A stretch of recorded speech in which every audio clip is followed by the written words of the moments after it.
Hello, welcome to my channel WWE Pulse. Back in the 80s and 90s, during the golden era of wrestling, there were a ton of larger-than-life characters that entertained us every week on our TV screens. But one of the most larger-than-life characters was, without a doubt, Macho Man Randy Savage. Here are 5 things you probably didn't know about him. Number 5. Who is the Macho Man? If you're watching this video, Excellent. you most likely already know who the Macho Man is.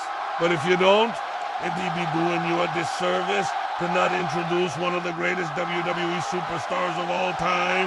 The Macho Man is an iconic figure from the golden era of wrestling, known primarily for his unmatched intensity and flair inside the ring. His raspy voice and colorful, flamboyant outfits made him instantly recognizable to fans. He also had one of the best storylines in wrestling history with Miss Elizabeth, which we'll talk more about later. After retiring in 1994, Savage returned to WWE in 2000 and had some great moments before once again retiring in 2002.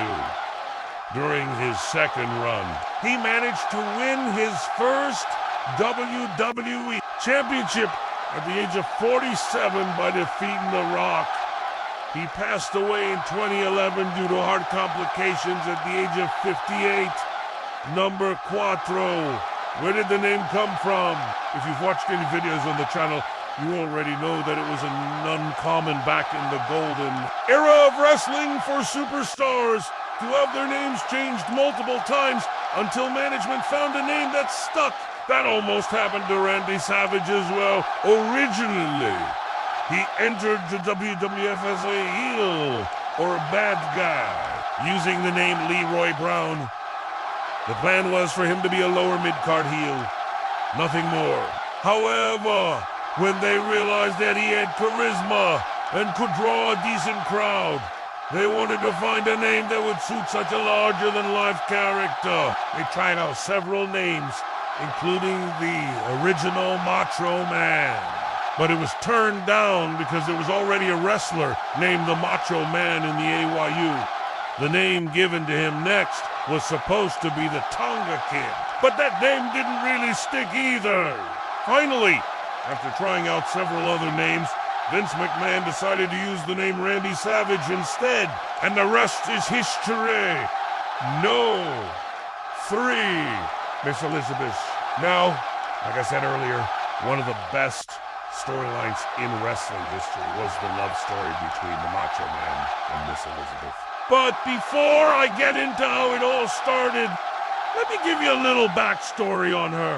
Elizabeth Hulett was born in 1960 in Pine Beach, New Jersey. She was a model, an actress. Before she became Miss Elizabeth in the WWF, she actually used the name Leilani in the WWF, mostly acting as a valet or manager for various wrestlers, including Don Morocco and the Islanders. In 1985, she acted as the manager for the fabulous Moolah, even helping Moolah win the WWF Women's Championship. However, their partnership didn't last long, as Elizabeth betrayed Moolah a few weeks later and Moolah lost the title to Wendy Richter at Madison Square Garden. Elizabeth's betrayal of Moolah is what led to her getting the name Miss Elizabeth.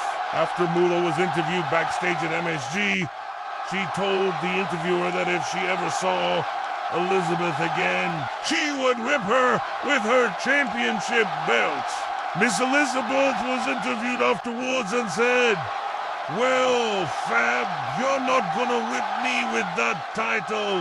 You can't whip me with that title."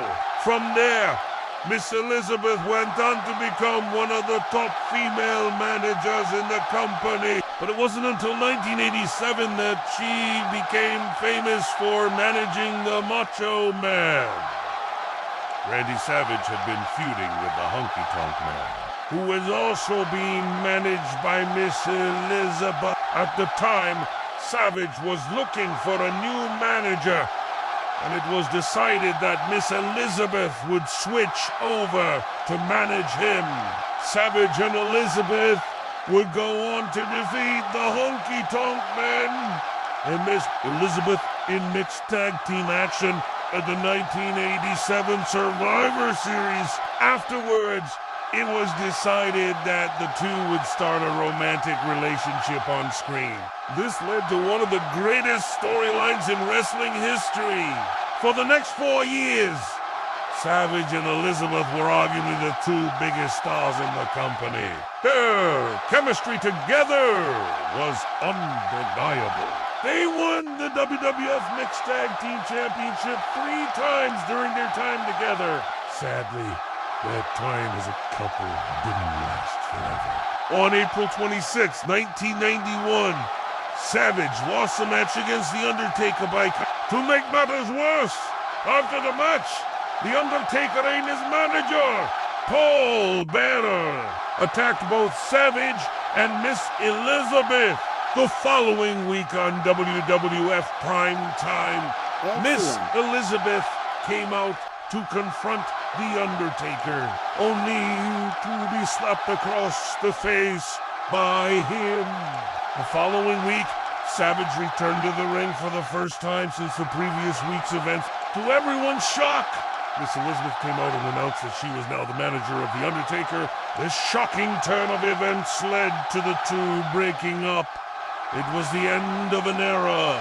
Although Savage and Elizabeth would both go on to have success in their careers following their breakup, nothing would ever be the same again. No, to the real-life relationship.